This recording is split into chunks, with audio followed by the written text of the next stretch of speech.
Hello everyone, আসসালামু আলাইকুম। কেমন আছেন সবাই? কিছুদিন পর পর আমাদের বন্ধুগুলোর মাঝ থেকে সবাই এক এক করে হারিয়ে যাচ্ছে। কিছু করার নেই, এরকম ফ্যামিলিকে ভালো রাখতে গেলে বন্ধুদেরকে ছেড়ে বাইরে চলে যেতে হবে। এদিকে জমিদারের বেটার জন্য ওয়েট করতেছিলাম। এই কাকু, একটু হেসে দাও তো। বাসার সবাইকে বিদায় জানিয়ে বন্ধুকে নিয়ে রওনা দিলাম। গ্রামের অনুভূতিটা কেমন একমাত্র তারাই বোঝে যারা গ্রাম ছেড়ে দূর প্রবাসে থাকে। অবশেষে আমাদের মোড়ে চলে আসলাম। একটি গাড়িতে চড়ে আমরা চিলমারির উদ্দেশ্যে রওনা দিব। হ্যালো এভরিওয়ান, আসসালামু আলাইকুম। কেমন আছেন সবাই? এবারে আপনাদেরকে একটি ইউনিক এডিটিং শেখাবো। সেটা হচ্ছে বর্তমানে আপনারা ফেসবুকে এবং ইউটিউবে এবং টিকটকে এই তিনটা প্ল্যাটফর্মে দেখবেন যে অনেকে ব্লগ ভিডিও তৈরি করে। আজকে আমি আপনাদেরকে ব্লগ ভিডিও এডিটিং শেখাবো। A to Z নিয়ে আজকে আলোচনা করব। যারা আমাদের এই সম্পূর্ণ ভিডিওটি কন্টিনিউ করবেন একমাত্র তারাই শিখতে পারবেন। কেউ ভিডিওটি স্কিপ করে দেখবেন না, একটা রিকোয়েস্ট থাকলো। সর্বপ্রথম আপনাদেরকে ভিডিওগুলো করে নিতে হবে। আমাদের ভিডিও শুরুতে হয়তো আপনারা ভিডিওগুলো দেখেছেন। এরপরে কিভাবে এডিট করবেন আজকে এই ধাপ দিয়ে আজকে আলোচনা করব। সর্বপ্রথম আপনারা চলে যাবেন হচ্ছে নিউ প্রজেক্টে। এইখানে ক্লিক করবেন। ক্লিক করে আপনাদের যে ব্লগ ভিডিওর পার্টগুলি ছিল সবগুলো এক এক করে অ্যাড করবেন। সেটা আপনারা কিভাবে অ্যাড করবেন, জাস্ট ক্লিক করে করে আপনাদেরকে অ্যাড করতে হবে। ওকে, দেখুন বন্ধুরা, আমাদের কিন্তু যে পার্টগুলি ছিল সবগুলো আমরা এক এক করে এক এক ধাপে অ্যাড করে নিয়েছি। এখন আপনাদের কাছে একটা রিকোয়েস্ট হলো, সেটা হচ্ছে আপনাদের যে ভিডিওগুলি সবগুলোরই স্পিড হাই করে দিবেন। এখানে দেখুন আমার যে ভিডিওর স্পিডগুলি আমি লেন্থ অনুযায়ী হাই করে দিয়েছি। যেটা যেরকম লাগে সেটা সেরকমভাবে আমি স্পিডগুলো দিয়েছি। সবগুলো ভিডিওতে একটাতে এক একটা স্পিড করে দিবেন, যেটা আপনাদের ভয়েস দিতে সুবিধা হবে। এখন গাইস, আপনারা সবগুলো ভিডিওতে স্পিড দেওয়া শেষ হয়ে গেলে টিকমার্ক করে দিবেন। অ্যান্ড এখান থেকে আপনাদের যেটা করতে হবে, সর্বপ্রথম যে অপশনটি আছে এটা মিউট করে দিবেন। জাস্ট এখানে ক্লিক করে ক্রস করে দিবেন। গাইস, ক্রস করে দিলে কিন্তু আপনাদের যে ভিডিওগুলি ছিল সেগুলোর একসাথেই সবগুলোর ভয়েস বা যে নয়েজগুলি ছিল সবগুলো রিমুভ হয়ে যাবে। এখন আপনাদের ভয়েস দেওয়ার পালা। ভয়েস কিভাবে দিবেন? গাইস, এইখান থেকে দেখেন একটি অডিও নামে একটা অপশন আছে। গাইস, এখান থেকে অডিওতে টাচ করে দিবেন। অডিওতে টাচ করে দেওয়ার পর এখানে দেখবেন যে রেকর্ড নামে একটি অপশন আছে। নিচে দেখবেন একটি রেকর্ডে টাচ করে দিবেন। রেকর্ডে টাচ করে দেওয়ার পর আপনাদের ভিডিও অনুযায়ী একটা একটা করে ভয়েস দিয়ে নেবেন।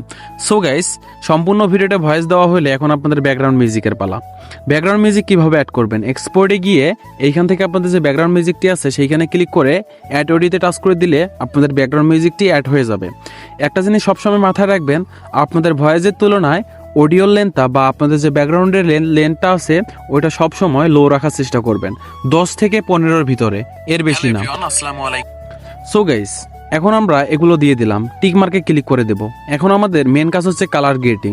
আপনাদের হয়তো বা আমি সুন্দরভাবে বুঝাইতে পারিনি, এখন আবার বুঝিয়ে দিচ্ছি। ভিডিওগুলি পার্ট বাই পার্ট নিয়ে নেবেন। ভিডিওর লেন্থ অবশ্যই আপনাদের ভয়েস অনুযায়ী করে নেবেন। যখন ভয়েস দিবেন তখন যদি আপনাদের ভয়েসটা একটু বাড়তি হয়ে যায়, অবশ্যই ভিডিওর লেন্থটা একটু বাড়াই দিবেন। স্পিড কমাই দিলে লেন্থ বাড়াই যাবে। সবগুলোর এক এক করে বাড়াই দিবেন। দেওয়ার পর এখন কালার গ্রেডিংয়ের পালা। এখন এইখান থেকে আপনারা চলে যাবেন অ্যাডজাস্টে। গিয়ে এখান থেকে অ্যাডজাস্টে ক্লিক করে অটো যেটা আছে এটা সিলেক্ট করে দিবেন। তাহলে আপনাদের ভিডিওতে অটোমেটিক যে কালারটি থাকে ওইটা এখানে অ্যাড হয়ে যাবে। তারপর এখান থেকে ফিল্টারে চলে যাবেন। ফিল্টারে যাওয়ার পর ফোকাস নামে যে একটি ফিল্টার আছে ওইটা কিন্তু ব্যাপক চাহিদা বর্তমান টিকটকে এবং যারা ভিডিও এডিট করে তাদের ক্ষেত্রে। আপনারা সবসময় চেষ্টা করবেন ফোকাস ইফেক্টসটি ভিডিওর মধ্যে লাগানোর জন্য। সবগুলো শেষ হয়ে গেলে এখন আপনাদের ভিডিওর মেন হচ্ছে আপনাদের ভিডিওর ফিনিশিং কিভাবে করবেন। প্রত্যেকটা ভিডিওতে লেন্থে ক্লিক করে এইখান থেকে চলে যাবেন হচ্ছে রিটার্সিসতে। তো রিটার্সে গিয়ে এখান থেকে ফেসে যাবেন, স্মুথে ক্লিক করে সবগুলো ভিডিওর স্মুথ করে দিবেন। একটা একটা করে ক্লিক করবেন আর এক একটা করে স্মুথ করবেন। তো আমি যেভাবে করতেছি সেম ওইভাবে সবগুলোতে ক্লিক করে তারপরে এখান থেকে টিক মার্কে ক্লিক করে দিবেন। সো গাইস, আমাদের সম্পূর্ণ ভিডিওটা এডিটিং কমপ্লিট হয়ে গেল।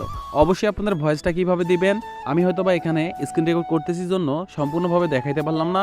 আপনারা ভয়েসে ক্লিক করে এক একটা অ্যাড করে নেবেন। আমাদের ভিডিওটি কমপ্লিট হয়ে গেলে এখান থেকে এক্সপোর্ট করে নিব।